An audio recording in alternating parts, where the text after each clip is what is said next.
વિદ્યાર્થી મિત્રો, આજે આપણે આ લેક્ચરમાં ફિનોલની રાસાયણિક પ્રક્રિયાઓ એમાં ઇલેક્ટ્રોન અનુરાગી વિસ્થાપન પ્રક્રિયાઓની વાત કરીશું.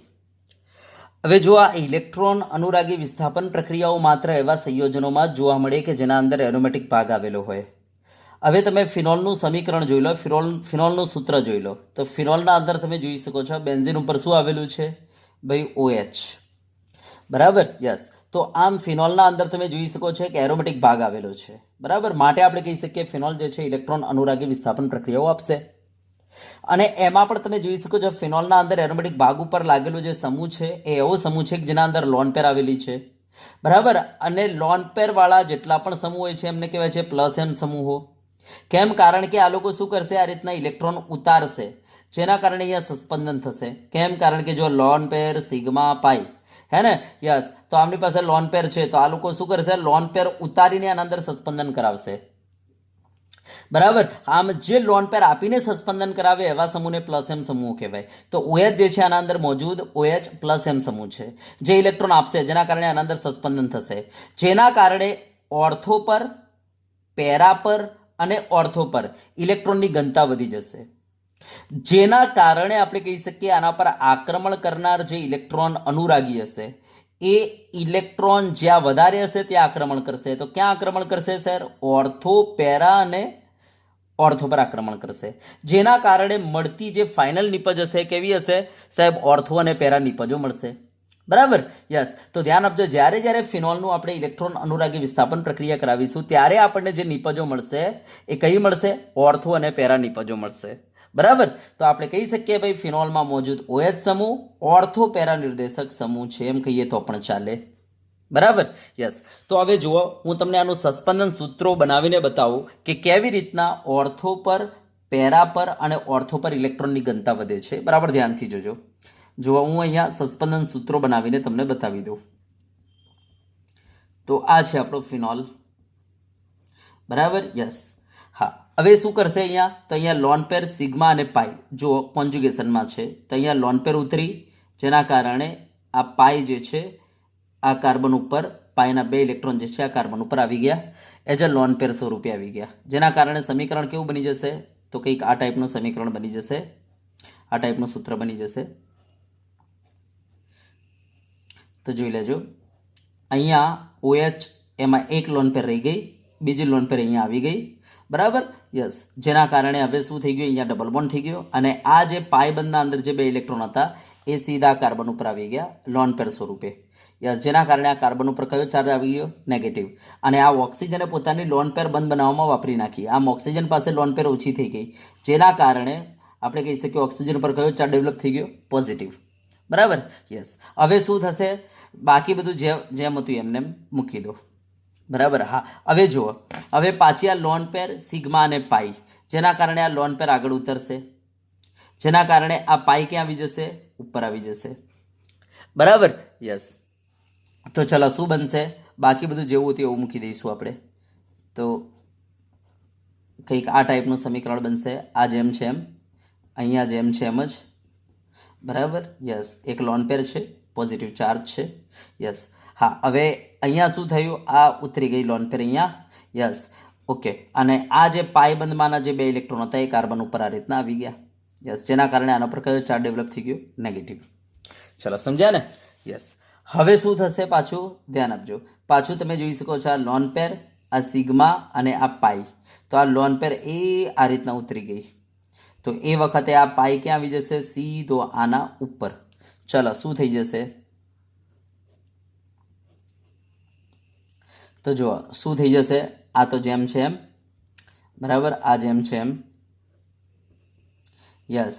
એક લોન પેર વધી, આના ઉપર પોઝિટિવ ચાર્જ, યસ. આ અહીંયા ઉતર્યો એટલે અહીંયા શું બની ગયું? ડબલ બોન્ડ બની ગયો, યસ. અને પેલો પાઈ જે છે અહીંયા કાર્બન ઉપર લોન પેર સ્વરૂપે આવી ગયો, યસ. બરાબર, કંઈક આ ટાઈપનું બનશે. હા, હજુ પણ તમે જોઈ શકો છો આ લોન પેર છે, આ સિગ્મા છે ને પાઈ છે. પાછું આ લોન પેર આ રીતના આગળ આવશે એટલે તરત જ આ પાઈ બંધના 2 ઇલેક્ટ્રોન જે છે આ રીતના આગળ માઇગ્રેટ થઈ જશે. તો ઓક્સિજનને પોતાના 2 ઇલેક્ટ્રોન પાછા મળી ગયા. ચલો, શું થઈ જશે જુઓ.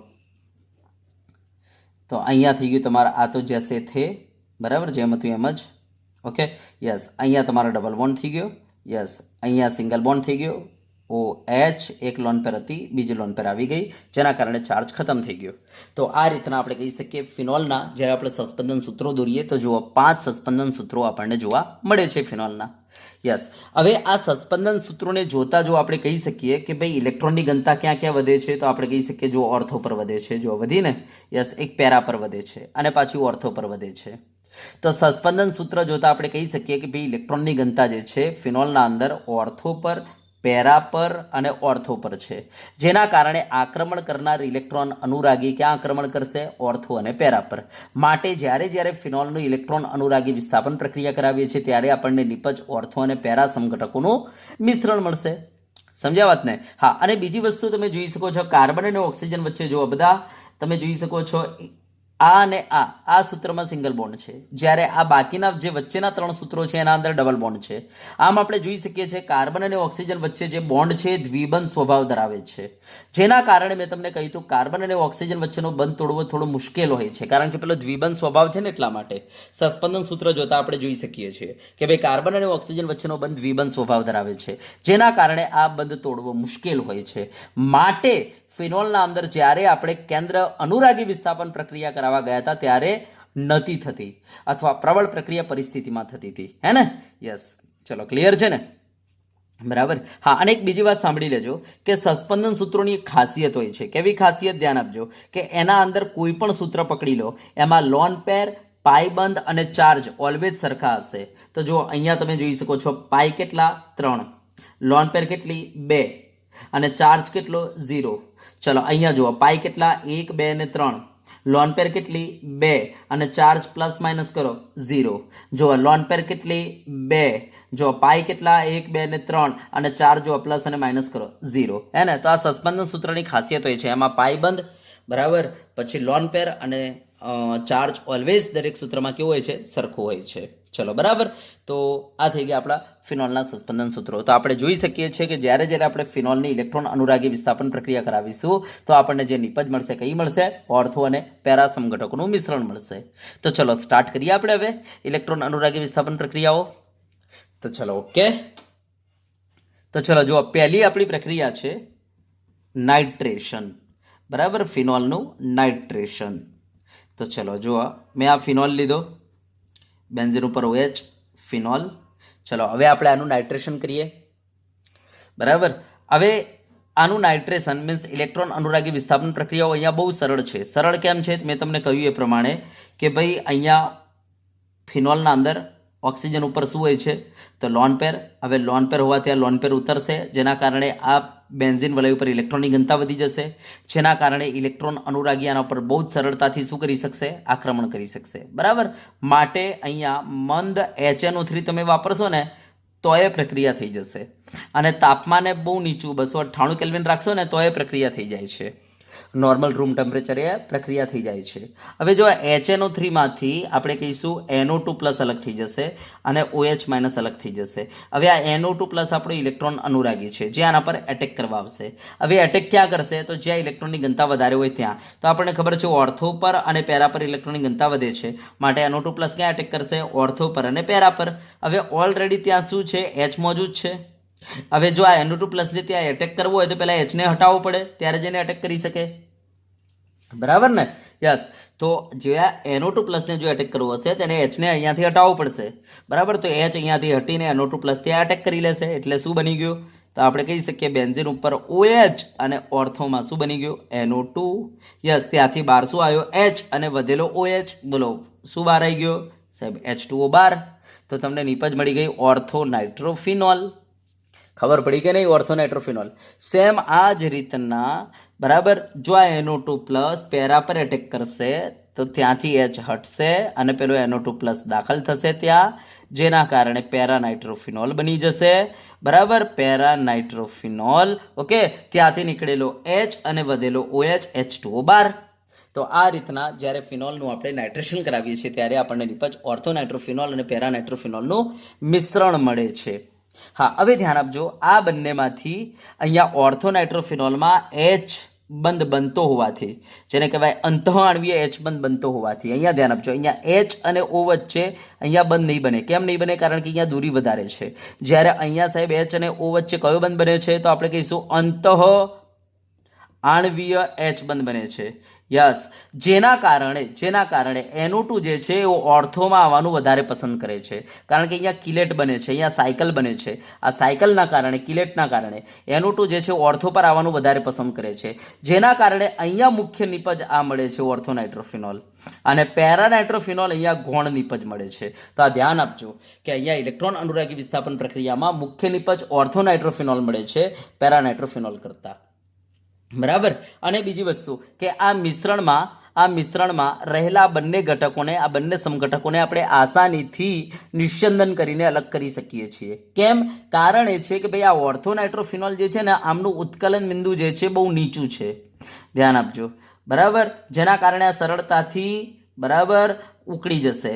અને આમનું ઉત્કલન બિંદુ જે છે બહુ ઊંચું છે, જેના કારણે બરાબર ઉત્કલન બિંદુમાં ડિફરન્સ હોવાથી આ બંનેને નિસ્યંદન પદ્ધતિથી અલગ કરી શકાય છે. હવે કેમ આવું? તો ધ્યાન આપજો. ઓર્થો નાઇટ્રોફિનોલનું સ્ટ્રક્ચર બરાબર ધ્યાનથી જોજો. આ ઓર્થો નાઇટ્રોફિનોલ છે. બરાબર. યસ, આના પર નેગેટિવ ચાર્જ હોય છે, આના નાઇટ્રોજન ઉપર પોઝિટિવ ચાર્જ. તો ધ્યાન આપજો, આ એચ અને ઓ વચ્ચે અહીંયા શું રચાશે? ભાઈ એચ બંધ રચાશે. બરાબર. અહીંયા એચ બંધ રચાશે. બરાબર, જેને કહીશું આપણે અંતઃઆણવીય એચ બંધ. જ્યારે પેરાનાઇટ્રોફિનોલમાં શું છે હું તમને કહી દઉં. પેરાનાઇટ્રોફિનોલમાં શું છે?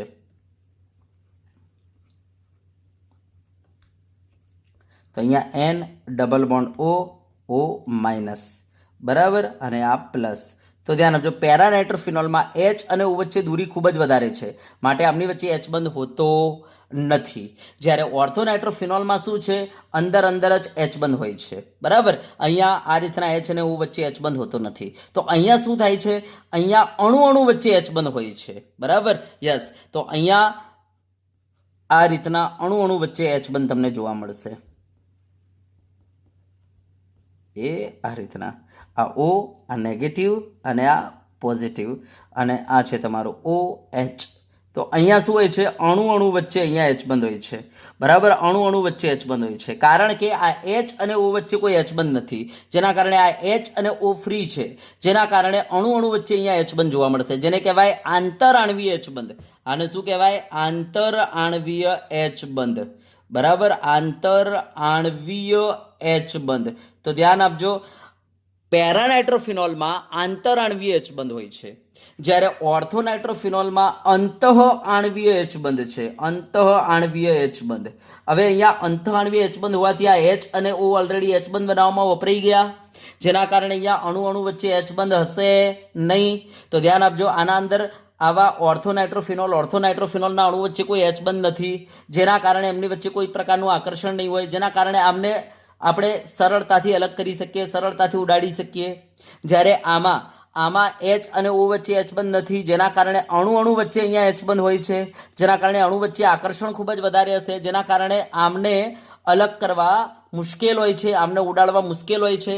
આમને ઉડાડવા માટે, આમને અલગ કરવા માટે, આમને બાષ્પમાં લઈ જવા માટે આ બંધ તોડવો જરૂરી છે, અને આ તોડવા માટે વધારે તાપમાન આપવું પડશે, જેના કારણે કહી શકાય કે ભાઈ પેરાનાઇટ્રોફિનોલનું ઉત્કલન બિંદુ ઊંચું છે.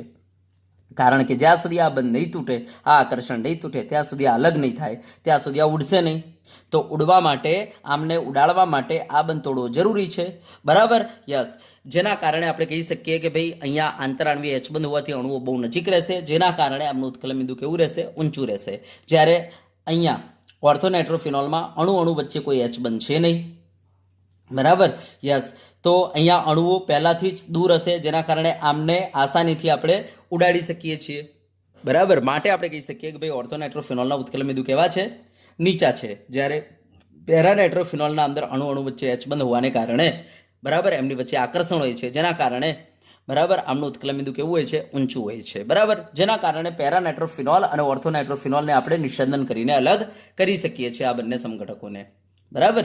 યસ, તો આ થઈ ગયું આપણું નાઇટ્રેશન, બરાબર. તો ધ્યાન આપજો, આના અંદર મુખ્ય નિપજ કઈ મળે છે? ઓર્થોનાઇટ્રોફિનોલ. અને કેમ મળે છે? કારણ કે H અને O વચ્ચે અંદર H1 બને છે, જેના કારણે NO2 જે છે ઓર્થોમાં આવવાનું પસંદ કરે છે, માટે મુખ્ય નિપજ આપણે ઓર્થોનાઇટ્રોફિનોલ મળે છે, બરાબર. હા, અને બીજી વસ્તુ કે આના અંદર જે ઓર્થોનાઇટ્રોફિનોલ અને પેરાનાઇટ્રોફિનોલ મળે છે આમને આપણે આસાનીથી અલગ કરી શકીએ છીએ. કેમ? કારણ કે ભાઈ આમના ઉત્કલ બિંદુમાં બહુ મોટો તફાવત છે. કેમ મોટો તફાવત છે? કારણ કે ઓર્થોનાઇટ્રોફિનોલમાં ઓલરેડી H અને O અપટાઈ ગયેલા છે H બંધ બનવામાં, જેના કારણે હવે આ H ફ્રી છે નહીં, જેના કારણે બીજા અણુ સાથે H બંધ બનાવશે નહીં, જેના કારણે આમના અણુ વચ્ચે કોઈ આકર્ષણ હોતું નથી. જ્યારે આમાં આ H અને O ફ્રી છે, બરાબર, H બંધ બનાવવામાં અપટાઈ નથી ગયા, ધ્યાન આપજો, ફ્રી છે, જેના કારણે શું થશે ખબર છે? અણુ વચ્ચે આના અંદર H બંધ જોવા મળશે, જેના કારણે અણુ વચ્ચે આકર્ષણ હશે, જેના કારણે એમના ઉત્કલ બિંદુ ઊંચા હોય છે, જેના કારણે આપણે આ બંને સમઘટકોને આસાનીથી શું કરી શકીએ છીએ? અલગ કરી શકીએ છીએ નિસ્યંદન દ્વારા. સમજી ગયા વાત ને? યસ. તો આ થઈ ગયું આપણે નાઇટ્રેશન. હવે ધ્યાન આપજો, જો આ નાઇટ્રેશનથી તમારે પિક્રિક એસિડ બનાવવું હોય, બરાબર, 2,4,6 ટ્રાઇનાઇટ્રોફિનોલ બનાવવું હોય, તો તમારે અહીંયા મંદ HNO3 ની જગ્યાએ સાંદ્ર HNO3 વાપરવું પડશે, બરાબર, અને સાંદ્ર H2SO4 ઉદ્દીપક તરીકે લેવો પડશે, અને થોડું તાપમાન આપો તો એવો ફિનોલ મળશે કે જેના અંદર ત્રણે, બરાબર, સાઇટો પર NO2 દાખલ થશે. એનો મતલબ કે બહુ વિસ્થાપિત, બરાબર, ફિનોલ તમને મળી જશે, જેને આપણે કહીશું પિક્રિક એસિડ. તો ચલો જોઈ લઈએ તો કેવી રીતના પિક્રિક એસિડ આપણે બનાવીશું ફિનોલમાંથી. તો જુઓ, આ મારી પાસે ફિનોલ છે, બેન્ઝીન ઉપર OH, બરાબર. ચલો હવે આનો આપણે સાંદ્ર HNO3 સાથે પ્રક્રિયા કરીશું અને સાંદ્ર H2SO4 નો ઉપયોગ કરીશું અને થોડું હીટ આપીશું. તો શું થશે? ઓર્થો, પેરા અને ઓર્થો ત્રણ પરથી હાઇડ્રોજનનું વિસ્થાપન થઈ જશે અને ત્યાં NO2 દાખલ થઈ જશે, એટલે આપણને મળી જશે 2,4,6, બરાબર, ટ્રાઇનાઇટ્રોફિનોલ મળી જશે, બરાબર, જેને આપણે પિક્રિક એસિડ કહીશું, અને બહાર નીકળી જશે -3 ટાઈમ્સ H2O. તો આ મળી ગયું આપણને 2,4,6 ટ્રાઇનાઇટ્રોફિનોલ, જેને આપણે સામાન્ય નામ આપીશું પિક્રિક એસિડ, બરાબર, જેને આપણે કહી શકીએ બહુ વિસ્થાપિત ફિનોલ. ચલો, બરાબર. તો આ રીતના આપણે પિક્રિક એસિડ બનાવી શકીએ. પણ અહીંયા એક પ્રોબ્લેમ એ છે કે જ્યારે આપણે સાંદ્ર HNO3 વાપરીએ છીએ ને, તો આ સાંદ્ર HNO3 ફિનોલનું ઓક્સિડેશન કરી નાખે છે, જેના કારણે અહીંયા જે આપણને નિપજ મળે છે, આ પ્રક્રિયાની જે નિપજ મળે છે એ બહુ જ ઓછી માત્રામાં મળે છે, જેના કારણે, બરાબર, અહીંયા આ પદ્ધતિથી આપણે બહુ જ ઓછો પિક્રિક એસિડ બનાવી શકીએ છીએ, બરાબર. માટે ઉદ્યોગોમાં પિક્રિક એસિડ બનાવવા માટે આ પદ્ધતિનો ઉપયોગ કરવામાં આવતો નથી, કારણ કે અહીંયા મોટાભાગનો ફિનોલનું ઓક્સિડેશન થઈ જાય છે, જેના કારણે અહીંયા બહુ ઓછી માત્રામાં આપણને પિક્રિક એસિડ મળે છે, જેના કારણે ઉદ્યોગોમાં શું કરે છે પિક્રિક એસિડ બનાવવા માટે? તો ફિનોલનું પહેલાં સલ્ફોનેશન કરાવી દે છે. ફિનોલનું શું કરાવે છે? સલ્ફોનેશન. શું વાપરીને? તો ભાઈ સાંદ્ર H2SO4, બરાબર, યા તો ઓલિયમ વાપરીને, બરાબર. 300 ને ધ્યાન આપજો 73 કેલ્વિન તાપમાન જેવું આપણે રાખીએ, એટલે આમાંથી H2O બહાર આવી જશે અને આપણને મળી જશે મિશ્રણ, બરાબર, ઓર્થો અને પેરા સમઘટકનું. તો આપણને એક આ મળી જશે ઓર્થો સમઘટક અને આપણને એક આ મળી જશે પેરા સમઘટક, બરાબર. હા, આમાં મુખ્ય નિપજ કઈ બનશે? તો ડિપેન્ડ છે ટેમ્પરેચર ઉપર. જો ટેમ્પરેચર ઓછું હશે તો મુખ્ય નિપજ ઓર્થો રહેશે, બરાબર, અને જો ટેમ્પરેચર 373 તમે કરી દેશો, એટલે કે ટેમ્પરેચર વધારી દેશો, તો નિપજ તમારી મુખ્ય રહેશે પેરા, બરાબર. તો આના અંદર મુખ્ય કઈ રહેશે? ડિપેન્ડ છે ટેમ્પરેચર ઉપર. ઓકે, તો આ રીતના પહેલાં આપણે શું કરાવી દઈશું? આનું ભાઈ સલ્ફોનેશન કરાવી દઈશું. અને હવે ધ્યાન આપજો, હવે આપણે આનું નાઇટ્રેશન કરીશું. આમાં નાખી દઈશું સાંદ્ર HNO3. તો હવે શું થશે? તો આ SO3 જે છે ને બેસ્ટ લિવિંગ ગ્રુપ છે, આ આસાનીથી અહીંયાથી નીકળી જશે અને ત્યાં કોણ દાખલ થઈ જશે? પેલો NO2 દાખલ થઈ જશે, બરાબર. યસ. તો જેવું સાંદ્ર HNO3 નાખીશું એટલે ડિસલ્ફોનેશન થઈને નાઇટ્રેશન થઈ જશે, તો અહીંયા NO2 દાખલ થઈ જશે. સેમ એ રીતના અહીંયાથી SO3 નીકળીને ત્યાં NO2 દાખલ થઈ જશે. આમ ઓર્થો પરથી, બરાબર, SO3 નીકળીને NO2 દાખલ થઈ જશે અને અહીંયા પિક્રિક એસિડ મળી જશે આપણને.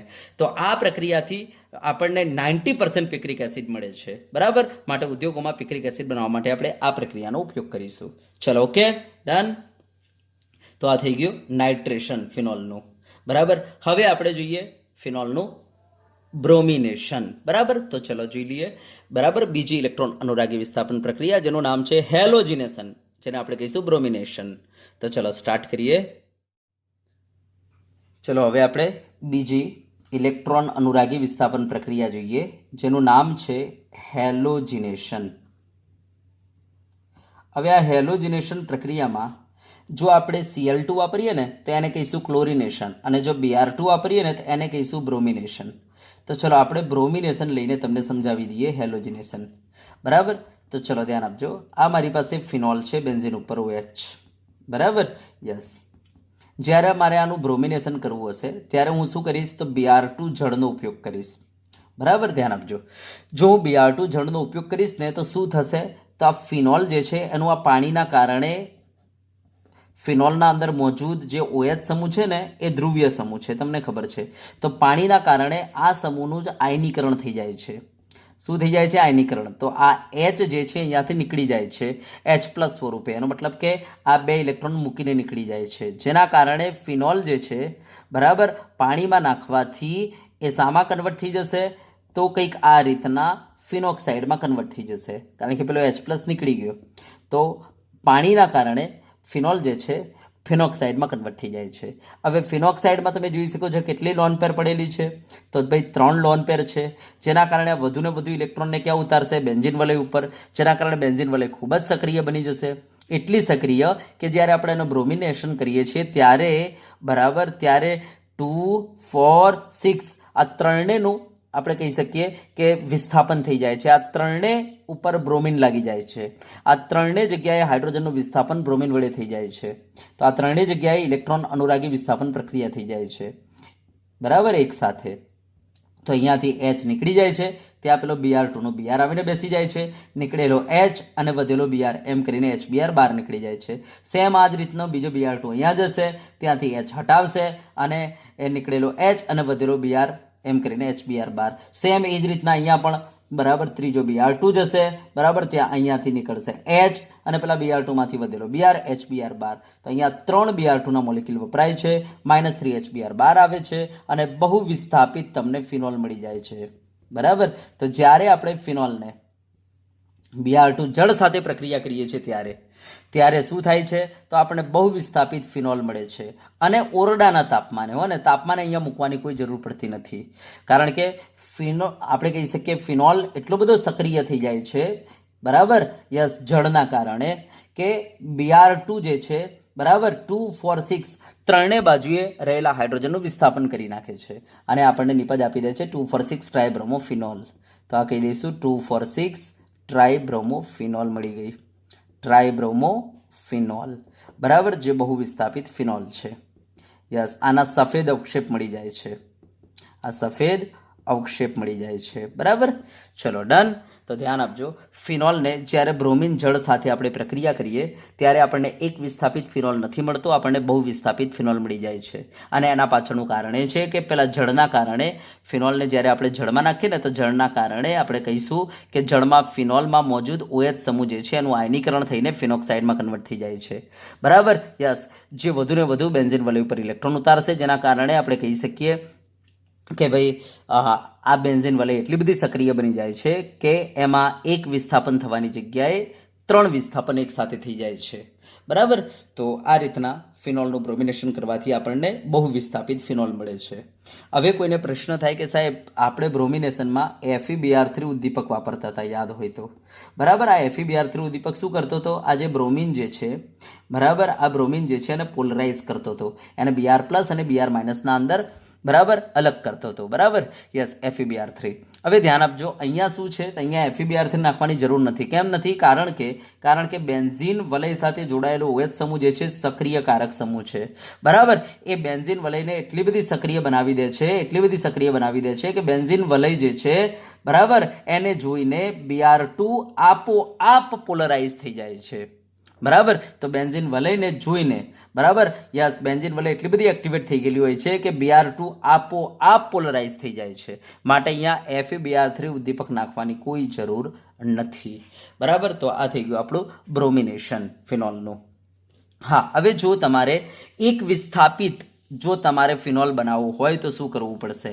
તો ધ્યાન આપજો, એક વિસ્થાપિત જો તમારે ફિનોલ બનાવવું હોય તો તમારે આ જળને અહીંયાથી હટાવીને બરાબર અધ્રુવ્ય દ્રાવક પસંદ કરવું પડશે. તો Br2 ને આપણે અધ્રુવ્ય દ્રાવક જેમ કે કાર્બન ડાયસલ્ફાઇડ છે, અથવા ક્લોરોફોર્મ છે, અથવા CCl4 છે, આવા આપણે અધ્રુવ્ય દ્રાવક બરાબર નો ઉપયોગ કરીશું જળની જગ્યાએ, જેના કારણે બ્રોમિનનું આયનીકરણ થશે, જેના કારણે ફિનોલનું આયનીકરણ થશે નહીં, જેના કારણે પેલો ફિનોક્સાઇડ બનશે નહીં, જેના કારણે ઓક્સિજન ઉપર માત્ર 2 જ લોન પેર રહેશે. બરાબર, યસ, અહીંયા ફિનોક્સાઇડ બને તો 3 લોન પેર થઈ જાય ને. બરાબર, હવે અહીંયા તો ફિનોક્સાઇડ બનવાનું નથી, જેના કારણે 2 જ લોન પેર. બરાબર, જેના કારણે આપણે કહી શકીએ કે બેન્ઝીન વલય એટલી બધી સક્રિય થતી નથી. અને બીજી વસ્તુ કે આપણે તાપમાને કેવું રાખીશું? એકદમ નીચું રાખી દઈશું, 273 કેલ્વિન. બરાબર, જેના કારણે બરાબર ખાલી ધ્યાન આપજો, તમને એક વિસ્થાપિત ફિનોલ મળશે, એમાં પેરાબ્રોમોફિનોલ અને ઓર્થોબ્રોમોફિનોલ. યસ, આ ટાઈપનું ફિનોલ મળે છે. યસ, આમાં એ તમને મુખ્ય નિપજ કઈ મળશે હું તમને કહી દઉં. મુખ્ય નિપજ તમને મળે છે પેરાબ્રોમોફિનોલ. તો આ તમારી મુખ્ય નિપજ રહે છે અને આ તમારી ગુણ રહે છે.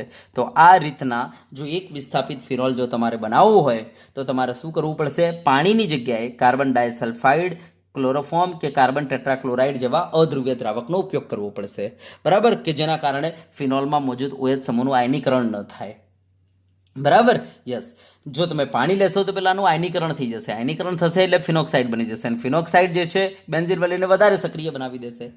માટે સમજી ગયા ને? યસ, તો આપણે કોના અંદર પ્રક્રિયા કરાવીશું? અધ્રુવ્ય દ્રાવકમાં પ્રક્રિયા કરાવીશું અને તાપમાને નીચું રાખીશું, તો આપણને એક વિસ્થાપિત ફિનોલ મળી જશે. બરાબર, જેના અંદર પેરાબ્રોમોફિનોલ આપણી મુખ્ય નિપજ રહેશે. તો આ થઈ ગયું આપણું બ્રોમિનેશન. ચલો, ઓકે, યસ. ચલો, હવે આપણે ત્રીજી પ્રક્રિયા જોઈએ, જેનું નામ છે સલ્ફોનેશન. તો ચલો ધ્યાન આપજો, સલ્ફોનેશન. બરાબર, યસ. તો આ ફિનોલ છે, બેન્ઝીન ઉપર OH. હવે સલ્ફોનેશન કરવા માટે આપણે કંઈ જ કરવાનું નથી, સાંદ્ર H2SO4 નાખી દો. બરાબર, યસ, એટલે તરત જ આનું સલ્ફોનેશન થઈને H2O બહાર આવી જશે. એટલે બેન્ઝીન ઉપર શું બની જશે ભાઈ? OH અને ઓર્થોમાં SO3H. યસ, બરાબર, પ્લસ બરાબર બેન્ઝીન ઉપર OH અને પેરામાં SO3H. આ રીતના આપણને ઓર્થો અને પેરા સમઘટકનું મિશ્રણ મળી જશે. આને કહીશું ફિનોલ 2 બરાબર સલ્ફોનિક એસિડ, અને આને કહીશું ફિનોલ 4 સલ્ફોનિક એસિડ.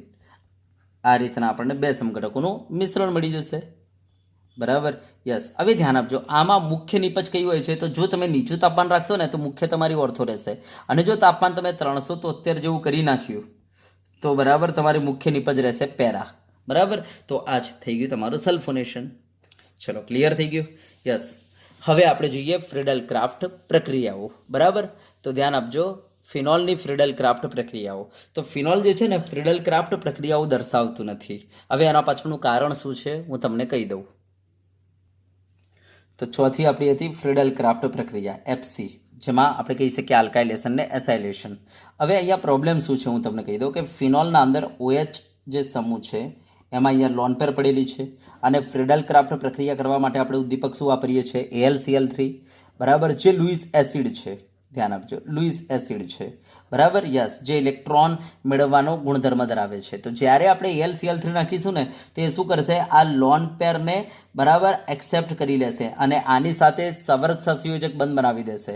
તો ઓક્સિજન અને Al વચ્ચે સવર્ગ સહસંયોજક બંધ બની જાય છે, જેના કારણે અહીંયા AlCl3 જે છે ઉદ્દીપક તરીકે વર્તવાની જગ્યાએ પ્રક્રિયક તરીકે વર્તી ગયો, જેના કારણે આપણી પાસે હવે ઉદ્દીપક તો રહેશે નહીં, જેના કારણે આપણે કહી શકીએ કે ભાઈ આ ફિનોલ જે છે ને એ ફ્રીડલ ક્રાફ્ટ પ્રક્રિયાઓ દર્શાવતો નથી, અથવા આપે તો એ બહુ જ ઓછી માત્રામાં નિપજ આપે છે.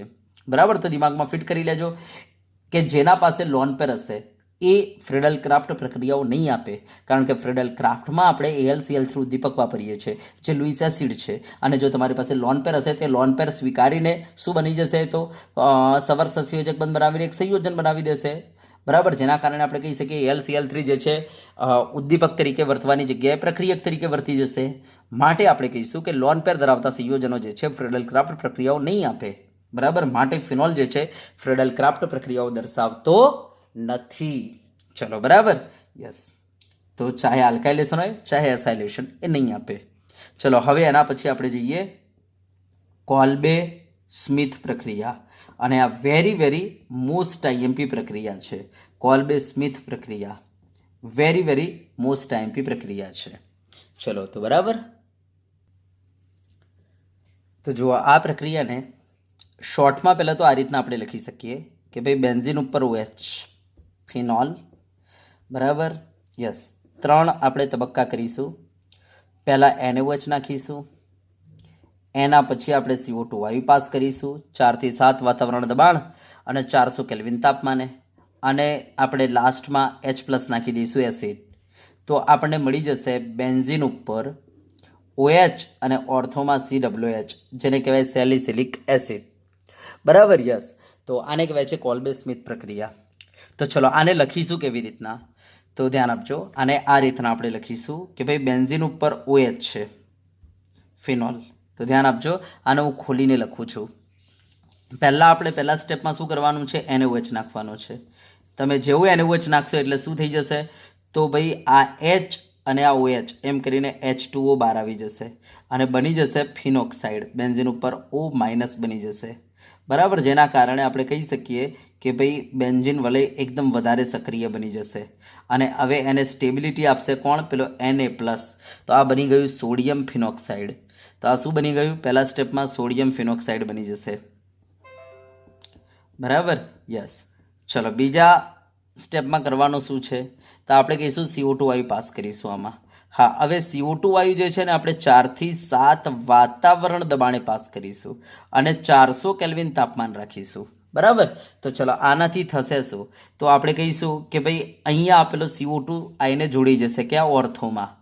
બરાબર, હવે જ્યારે ઓર્થોમાં જોડાશે તો ઓર્થોમાંથી H બહાર આવશે. બરાબર, અને આ CO2 આઈને ઓર્થોમાં જોડી ગયો, તો ઓર્થોમાંથી H બહાર આવ્યો. નીકળેલો H જે છે આ જે O- જે છે લઈ લેશે, જેના કારણે શું બની ગયું, તો OH માં કન્વર્ટ થઈ ગયો. બરાબર, યસ. અને આ અત્યારે COO- માં છે. Okay, yes. હવે આને સ્ટેબિલિટી કોણ આપશે, પેલો Na+ આપશે. એટલે આ રીતના સોડિયમ સેલિસિલેટ બની જશે. આ બની ગયો તમારો સોડિયમ સેલિસિલેટ. બરાબર, યસ. હવે શું કરો, તો હવે ત્રીજા સ્ટેપમાં તમારે એસિડ નાખવાનું છે H+. બસ આ H+ તમે નાખી દો તો શું થઈ જશે, આ Na નીકળીને ત્યાં H આવી જશે. તો તમારો ક્ષાર જે છે એસિડમાં કન્વર્ટ થઈ જશે. તો બેન્ઝિન ઉપર OH અને ઓર્થોમાં COH. આ તમારો બની ગયો સેલિસિલિક એસિડ. તો આ પ્રક્રિયાને કહેવાય છે કોલ્બે સ્મિથ પ્રક્રિયા. બરાબર, તો આને કહેવાય છે કોલ્બે સ્મિથ પ્રક્રિયા. તો સેલિસિલિક એસિડ તૈયાર. અને IUPAC નામ લખવું હોય તો શું લખાય, તો આપણે કહીશું સાહેબ આ 1 આ 2, તો 2 હાઇડ્રોક્સી બેન્ઝોઇક એસિડ. બરાબર, યસ. તો આ રીતના આપણે IUPAC નામ લખી શકીએ આનું. ચલો ક્લિયર થઈ ગયું, ઓકે, ડન. તો દિમાગમાં એક વસ્તુ ફિટ કરી લેજો કે સેલિસિલિક એસિડમાંથી જે આ H આવ્યો છે ક્યાંથી આવ્યો છે, તો ભાઈ ઓર્થો સ્થાનેથી આવ્યો છે H. અને આ H જે આવ્યો છે ક્યાંથી આવ્યો છે, તો આપણે જે થર્ડ સ્ટેપમાં જે H+ નાખીએ છીએ ને એ આ H છે. આ દિમાગમાં ફિટ કરી લેજો.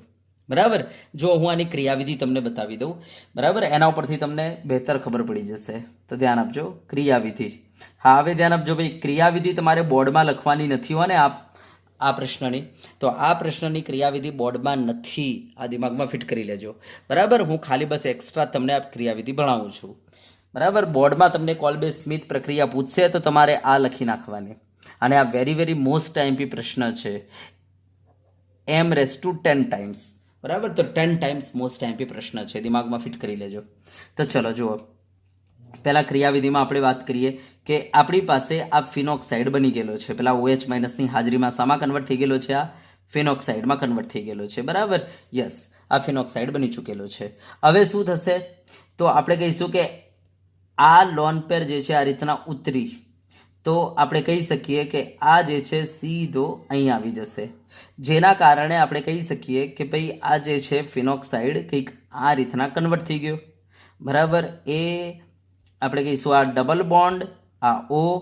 બરાબર, લોન પેર નીચે આવી ગયેલી છે. યસ, આ કાર્બન ઉપર H તો હશે જ, અને બીજી લોન પેર આ રીતના ઉપર આવી ગઈ. બરાબર યસ આ કાર્બન ઉપર એચ તો હશે ને ભાઈ પહેલાથી યસ અને આ એક લોન પેર એ કાર્બન ઉપર આવી ગઈ બાકી બધું જેવું હતું એવું બરાબર યસ તો ફિનોક્સાઇડ જે છે કંઈક આ રીતના કન્વર્ટ થઈ ગયેલું હોય છે હવે CO2 આ છે આપણો CO2 ધ્યાન આપજો આ છે CO2 બરાબર યસ CO2 ના અંદર શું હોય છે ધ્યાન આપજો CO2 માં આપણે કહી શકીએ કે ભાઈ આ જે કાર્બન છે ને આ કાર્બન યસ એના કરતા ઓક્સિજન જે છે એની વિદ્યુત ઋણતા વધારે છે તો આ જે બંધમાંના ઇલેક્ટ્રોન જે છે ઓક્સિજન તરફ ખેંચાયેલા રહેશે જેના કારણે માઇનસ ડેલ્ટા બનશે અને આ પ્લસ ડેલ્ટા બનશે તો આ કાર્બન ધન વીજભારિત છે બરાબર યસ તો શું થશે તો આ ઇલેક્ટ્રોન સીધા ધન વીજભારિત કાર્બન ઉપર એટેક કરી લેશે બરાબર જેવા એટેક કરશે એટલે આ બંધ જે પાર્શિયલી ઉપર ગયો તે એક્ઝેક્ટલી હવે ઉપર જતો રહેશે બરાબર અને બોન્ડ ફોર્મેશન થઈ જશે એટલે શું બની ગયું જુઓ બરાબર ધ્યાનથી જોજો આને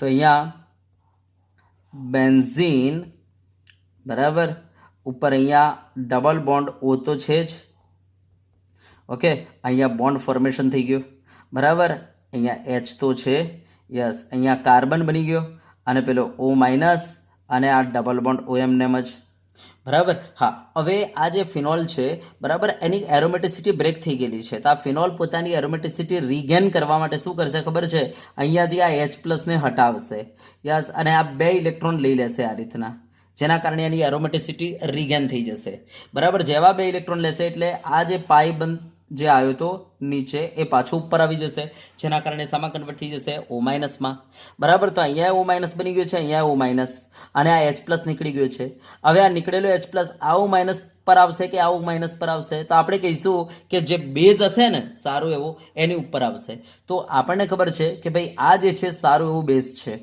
અને આ જે છે ઓછો બેઝ છે કારણ કે તમને ખબર છે ભાઈ કાર્બોક્સિલિક એસિડ જે છે વધુ એસિડ કોના કરતા ફિનોલ કરતા કાર્બોક્સિલિક એસિડ વધુ એસિડ છે અને વધુ એસિડ હોવાથી એ વીક બેઝ કહેવાશે અને આ O- ઓછો એસિડ છે જેના કારણે આ વધુ બેઝ કહેવાશે માટે આ નીકળેલો H+ O- કેચ કરી લેશે બરાબર યસ O- કેચ કરી લેશે બરાબર યસ આ નીકળેલો બરાબર આ છે O- એ પેલા નીકળેલા H+ ને કેચ કરી લેશે યસ અને અહીંયા શું વધ્યું હવે COO- વધ્યું બરાબર યસ અને બાકી જેમ છે એમ ઓકે હા હવે નેક્સ્ટ સ્ટેપમાં શું થશે તો જેવું આપણે H+ નાખીશું H+ અહીંયા આવીને શિફ્ટ થઈ જશે એટલે તમારું બની ગયું સેલિસિલિક એસિડ બરાબર આ બની ગયું સેલિસિલિક એસિડ બરાબર ચલો ક્લિયર છે બરાબર પેલો H ત્યાં જઈને શિફ્ટ થઈ ગયો અહીંયા H શિફ્ટ થઈ ગયો છે બરાબર આ બની ગયો સેલિસિલિક એસિડ ઓકે તો આના પરથી આપણે એક વસ્તુ જાણવા મળી કે ઓર્થો પરનો જે H છે એ ઉપર જતો રહેશે O પાસે જતો રહે છે જોઈ લેજો ઓર્થો પરનો H O પાસે જતો રહે છે અને આ COO પાસે જે H આવે છે આપણા થર્ડ સ્ટેપમાંથી એસિડમાંથી આવે છે H તો આ વસ્તુ દિમાગમાં ફિટ રાખજો કે ભાઈ આ સેલિસિલિક એસિડમાં આ જે H છે એ ઓર્થો પરથી આવે છે અને આ H જે છે એ આપણા એસિડમાંથી આવે છે બરાબર ઓકે તો ચલો આના પરથી હું તમને MCQs કરાવી દઉં 1-2 ચલો ધ્યાન આપજો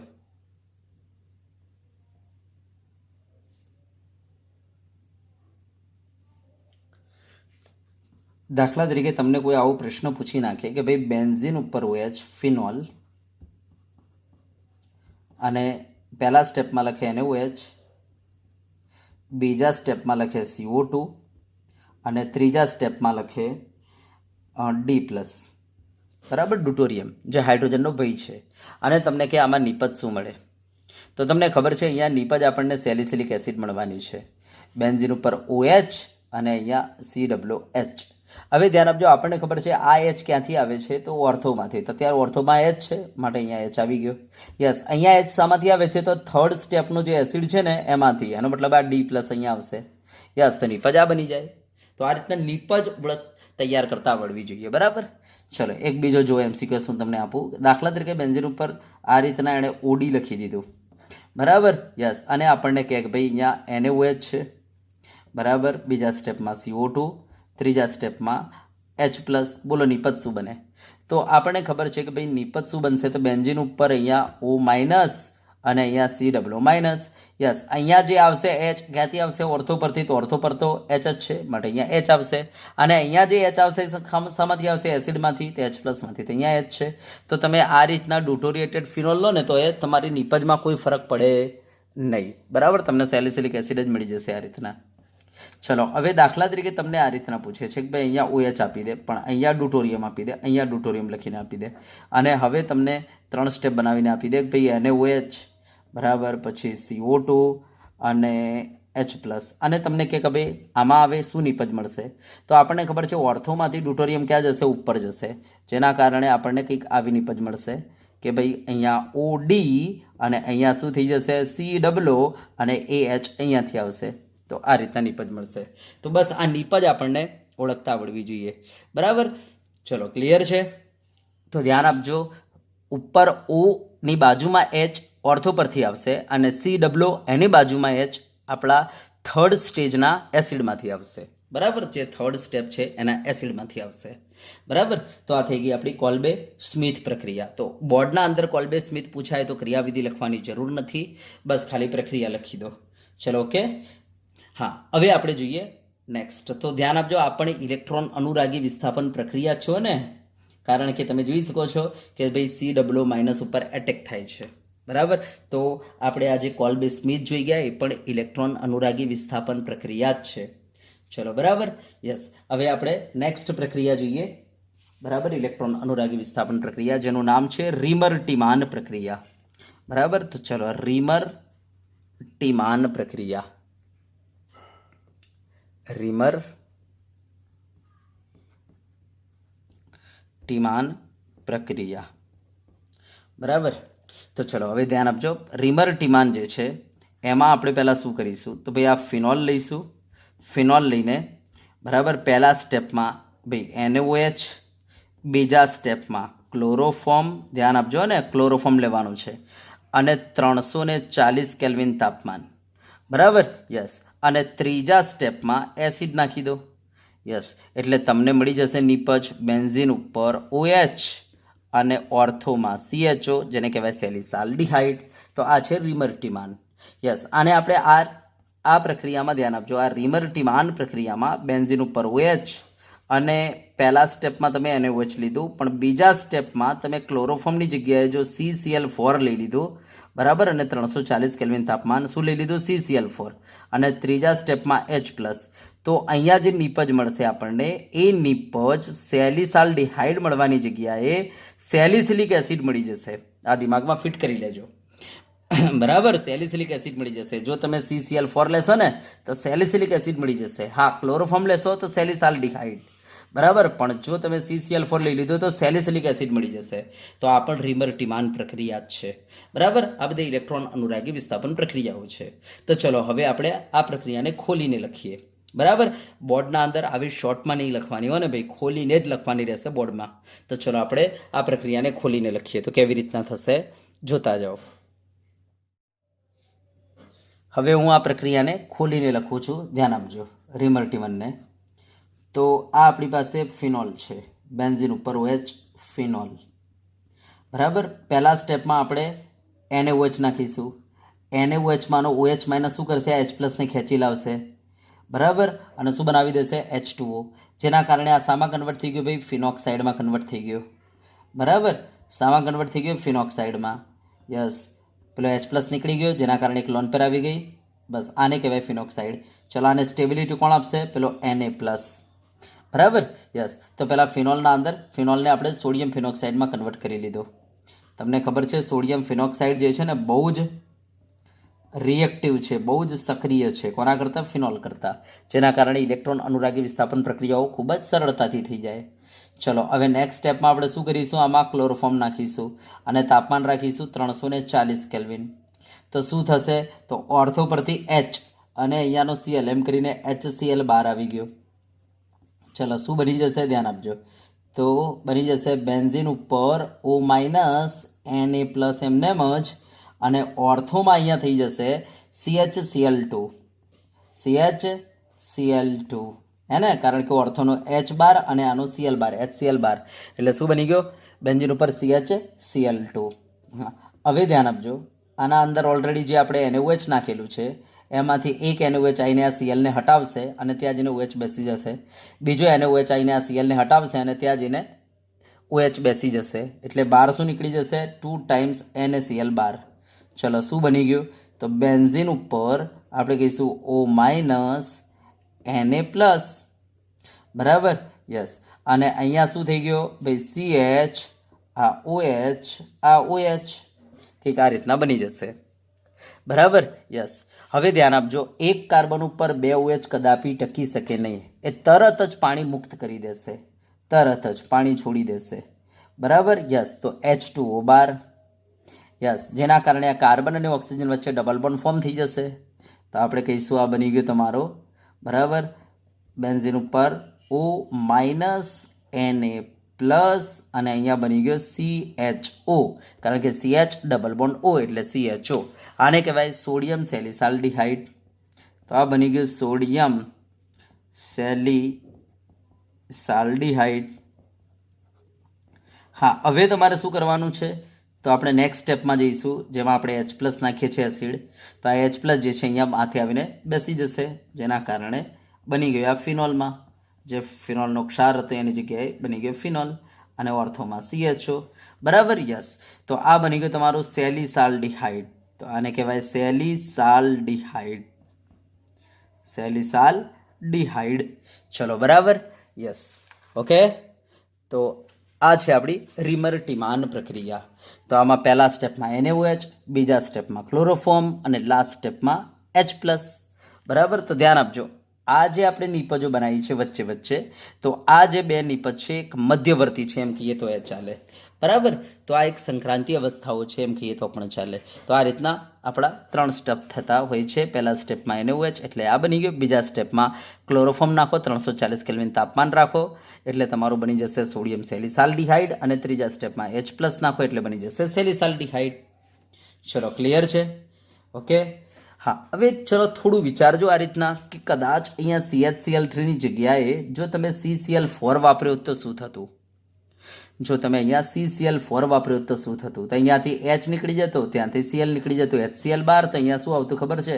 CCl, Cl, અને અહીંયા Cl આવતો. આ H ની જગ્યાએ શું આવતું? Cl આવતું, બરાબર? જો કેવી રીતના હું તમને બતાવું, લખીને જ બતાવી દઉં. ધ્યાન આપજો કે હું એમ કહેવા માંગુ છું કે આ બેન્ઝીન ઉપર OH છે તમારો, બરાબર? ધ્યાન આપજો, મેં આના અંદર નાખી દીધું NaOH, યસ, માઇનસ H2O બાર, બરાબર? ચલો, તો ઉપર શું થઈ જશે? તો બેન્ઝીન ઉપર OH એટલે બેન્ઝીન ઉપર ONA થઈ ગયો, અને ચલો બેન્ઝીન ઉપર ONA થઈ ગયું ને, સોડિયમ ફિનોક્સાઇડ. હા, હવે જો હું શું નાખું છું આના અંદર? CCl4 નાખું છું, બરાબર? CHCl3ની જગ્યાએ હું CCl4 લઉં છું, અને 340 કેલ્વિન તાપમાન લઉં છું. બોલો, બાર શું નીકળી જશે? તો અહીંયાથી H બાર આવી જશે, અને અહીંયાથી Cl એમ કરીને HCl બાર. Okay, yes. ચલો, શું બની જશે? તો બેન્ઝીન ઉપર ONA, બરાબર? અને ઓર્થોમાં શું થઈ જાય? તો આપણે કહીશું CCl3, CCl, Cl, Cl, આ રીતના બની જાય તો CCl3, બરાબર? હવે જેવું હું આના અંદર NaOH નાખું, બરાબર, તો 3 મોલ NaOH વપરાશે, બરાબર? એ Cl, Cl, Cl નું શું કરશે? વિસ્થાપન કરશે, જેના કારણે શું બની જશે?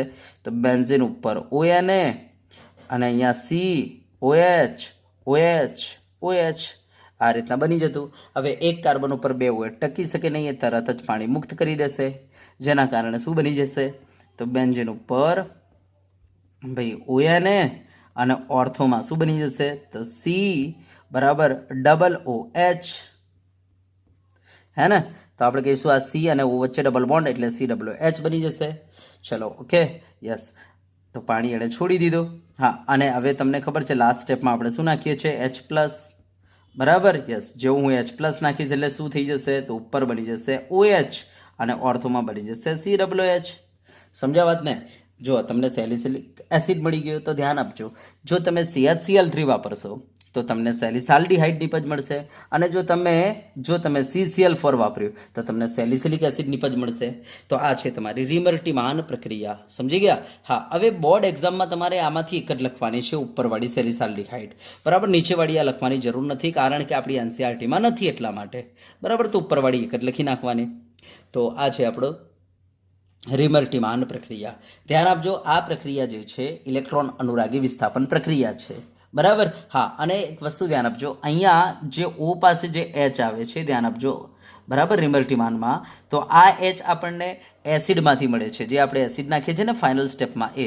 અને આ જે CHOના અંદર જે એચ છે એ એકચ્યુઅલી આપણને ક્યાંથી મળે છે? તે ક્લોરોફોર્મમાંથી. આ જે ક્લોરોફોર્મમાં એચ જે છે એ એમનેમ જ આવી જાય છે અહીંયા.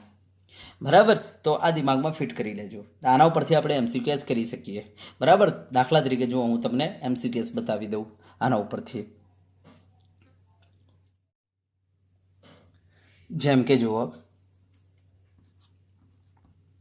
દાખલા તરીકે તમને આ રીતના MCQS આપી દેવામાં આવે કે ભાઈ આ ફિનોલ છે અને પહેલા સ્ટેપમાં તમને કહી દે ભાઈ NaOH, બીજા સ્ટેપમાં તમને કહી દે CdCl3 અને ત્રીજા સ્ટેપમાં તમને કહી દે H+, અને પૂછે આમાં નિપજ શું બનશે? તો સિમ્પલ છે કે ભાઈ બેન્ઝીન ઉપર જે O છે એની બાજુમાં જે H આવે છે ક્યાંથી આવે છે? તો આપણે કહીશું અહીંયાથી આવે છે, એટલે આ OH અહીં આવી ગયો. અને અહીંયા જે CHOમાં જે H આવે છે ક્યાંથી આવે છે? તો એ ક્લોરોફોર્મમાંથી જ આવે છે, તો એ D છે એટલે CDO. આ નિપજ બનશે. સમજાવત ને? તો આ રીતના આપણને જો MCQS પૂછે તો આપણે કરી શકીએ. દાખલા તરીકે જુઓ, તમને કોઈ એમ કહે કે ભાઈ બેન્ઝીન ઉપર OH છે, બરાબર, યસ, અને NaOH સાથે CdCl3 ઉદ્દીપકની CH, સપોઝ ચલો ને CHCl3 સાથે બીજા સ્ટેપમાં, અને ત્રીજા સ્ટેપમાં D+ નાખવાનું કે, બરાબર, તો કે નિપજ શું બનશે? તો હવે આપણને ખબર છે કે બેન્ઝીન ઉપર ઓની બાજુમાં જે H આવે છે એ D આવે છે, આ બરાબર, ડ્યુટોરિયમ આવશે, મીન્સ આ એસિડ આવશે, એસિડનો. અને અહીંયા જે CHO આવે છે ક્લોરોફોર્મમાંથી આવે છે, તો આપણી નિપજ આ બનશે. સમજાવત ને? દાખલા તરીકે તમને કોઈ પૂછી નાખે કે ભાઈ બેન્ઝીન ઉપર OH છે, બરાબર, અને હવે તમને પૂછી નાખે કે ભાઈ અહીંયા, દાખલા તરીકે અહીંયા તમને એવું પૂછી નાખવામાં આવે કે ભાઈ અહીંયા ડ્યુટોરિયમ છે, અહીંયા ડ્યુટોરિયમ છે, બરાબર, યસ, અને પહેલા સ્ટેપમાં NaOH નાખીએ છીએ, બીજા સ્ટેપમાં CHCl3 અને ત્રીજા સ્ટેપમાં H+. તો બોલો નિપજ જણાવો. તો આપણે કહીશું જો હવે બેન્ઝીન ઉપર જે O છે એની બાજુમાં જે H આવે છે એસિડમાંથી આવે છે, એટલે અહીંયા એમનેમ, અને આ CHO જે છે એ અહીંયાથી આવે છે ક્લોરોફોર્મમાંથી, એટલે CHO. એનો મતલબ નિપજમાં કોઈ ફરક ના પડે, બરાબર. દાખલા તરીકે હવે તમને કોઈ આ રીતના પૂછી નાખે કે ભાઈ બેન્ઝીન ઉપર OD છે, બરાબર, અને હવે તમને કહેવામાં આવે કે ભાઈ પહેલા સ્ટેપમાં NaOH, બીજા સ્ટેપમાં CHCl3 અને ત્રીજા સ્ટેપમાં H+. તો બોલો નિપજ જણાવો. તો બોલો શું કરશો? તો ભાઈ બેન્ઝીન ઉપર O, ધ્યાન આપજો, બાજુમાં જે H આવશે એ અહીંયાથી આવશે એટલે OH, અને ઓર્થોમાં CHO એ અહીંયાથી આવશે CH, હે ને? તો આ નિપજ બનશે. તો આ રીતના નિપજ ડિસાઈડ કરતા આવડવી જોઈએ. સમજી ગયા વાત ને? બરાબર, તો આ થઈ ગઈ આપણી રિમલ્ટીમાન. હવે એક વસ્તુ ધ્યાન આપજો કે આ બધી પ્રક્રિયાઓમાં ખાલી ઓર્થો નિપજ નથી મળતી, પેરા નિપજે મળે છે. ધ્યાન આપજો, ચાહે રિમલ્ટીમાન હોય કે ચાહે કોલ્બે હોય, આ બંનેમાં ઓર્થોની સાથે સાથે પેરાએ મળે છે, પરંતુ ઓર્થોમાં પેલું H બંધ બનવાને કારણે ઓર્થો એમની મુખ્ય રહે છે, માટે આપણે ઓર્થો જ લખીએ છીએ. તો આ દિમાગમાં ફિટ રાખજો. કોલ્બેમાં પણ પેરાનિપજ મળે છે અને અહીંયા રિમલ્ટીમાનમાં પણ પેરાનિપજ મળે છે, પરંતુ એમનું બરાબર પ્રમાણ બહુ ઓછું હોય છે, એ ગૌણ નિપજ હોય છે, બરાબર, અને મુખ્ય ઓર્થો હોય છે H બંધના કારણે, માટે આપણે ઓર્થો જ લખીએ છીએ અહીંયા, બરાબર. તો આ થઈ ગઈ આપણી રિમલ્ટીમાન પ્રક્રિયા, બરાબર. હા, આની ક્રિયાવિધિનો અભ્યાસ કરવાની જરૂર નથી, બરાબર, તો આપણે ક્રિયાવિધિની વાત નહીં કરીએ. ચલો, બરાબર, તો આ પ્રક્રિયા અહીંયા પૂર્ણ થાય છે. ચલો હવે આપણે આગળ જોઈએ, બરાબર. તો ચલો આગળ એઝો સંયુગ્મન પ્રક્રિયા એની વાત કરી લઈએ. તો એઝો સંયુગ્મન પ્રક્રિયા કયા નંબરની આયા આપણે? 7 નંબરની આયા. એઝો સંયુગ્મન પ્રક્રિયા, એઝો સંયુગ્મન પ્રક્રિયા. હવે જો આને ડિટેલમાં આપણે ચેપ્ટર નંબર 13માં વાત કરીશું, બરાબર. ચલો અત્યારે થોડી બતાવી દઈએ છીએ આપણે. તો ધ્યાન આપજો, આપણી પાસે ફિનોલ છે, યસ. ફિનોલની જ્યારે આપણે બેન્ઝીન ડાયઅઝોનિયમ ક્લોરાઇડ સાથે જ્યારે આપણે પ્રક્રિયા કરીએ, બરાબર, બેઝની હાજરીમાં, બરાબર, pH આપણે 8 થી 9 જેવું એડજસ્ટ કરીશું, એટલે બેઝની હાજરીમાં અને 0 થી 5 અંશ સેલ્સિયસ તાપમાને, નીચા તાપમાને. તો જો આ બેન્ઝીન ઉપર N2+ જે છે ને આ ઇલેક્ટ્રોન અનુરાગી તરીકે વર્તે છે આટલો ભાગ. બરાબર, એ સીધો આપણે કહી શકીએ કે ભાઈ ફિનોલના બેન્ઝીન વલય ઉપર આક્રમણ કરશે. હવે અહીંયા ઓર્થો પર આક્રમણ ન કરી શકે. કેમ? કારણ કે ભાઈ ઓર્થોમાં વાન્ડરવાલ સપાકર્ષણને કારણે આટલો મોટો ગ્રુપ ઓર્થોમાં સેટ નહીં થાય. તો એ માત્ર પેરામાં સેટ થશે. તો પેરામાંથી H બહાર નીકળી જશે અને એનો વધેલો Cl HCl બહાર અને બાકીનો હિસ્સો પેરામાં લાગી જશે. એટલે શું બની જશે?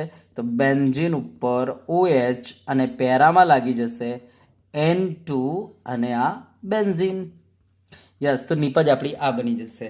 બરાબર, યસ. તો આ એક ડાય બનેલી છે. આ ડાયનો રંગ છે નારંગી, માટે આને નારંગી ડાય પણ કહેવાય છે. બરાબર, યસ.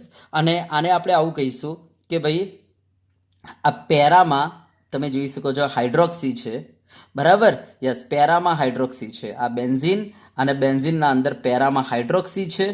બરાબર, યસ. અને આનું નામ છે, ધ્યાન આપજો,